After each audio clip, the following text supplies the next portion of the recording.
আসসালামু আলাইকুম। তো ৳১০০ মোবাইল রিচার্জে গ্রাহককে কর দিতে হবে ৳৫৬। তার মানে ৳১০০ মোবাইল রিচার্জ যদি আপনি করেন, তাহলে আপনি ৳৪৪ ব্যবহার করতে পারতেছেন। তো ৳২০০ আপনি যদি মোবাইল রিচার্জ করেন, তাহলে ৳৮৮। আপনাকে ৳১০০ ব্যবহার করতে হলে ৳২৫০ রিচার্জ করতে হবে। মোবাইল খরচ অনেক বেড়ে গেছে নতুন কর আরোপের ফলে। মোবাইল খরচ আপনি কীভাবে কম খরচে মোবাইলে কথা বলবেন? মোবাইলে কম খরচে কথা বলার জন্য আপনি আ আপনার যে সিম কার্ডই যে কোম্পানির সিম কার্ডই ব্যবহার করেন না কেন, আপনি আ ছোট্ট যে মানে ইন্টারনেট প্যাকেজ, এরকম একটা ইন্টারনেট প্যাকেজ কিনবেন।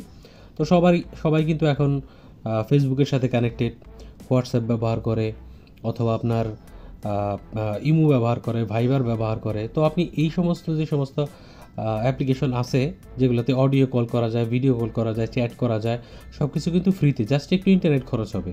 তো এই ইন্টারনেট খরচের মাধ্যমে যদি আপনি এই সমস্ত অ্যাপের মাধ্যমে কথা বলেন, তাহলে কিন্তু আপনি আপনার মোবাইল খরচ কমাতে পারছেন এবং আপনার মোবাইল খরচ কমে যাবে। নরমালি যেভাবে আপনি ডিরেক্ট ফোনে কথা বলেন, সেক্ষেত্রে বেশি খরচ হবে। যদি আপনি একটু ঘুরিয়ে এইভাবে কথা বলেন, তাহলে কিন্তু খরচ অনেক কম হবে।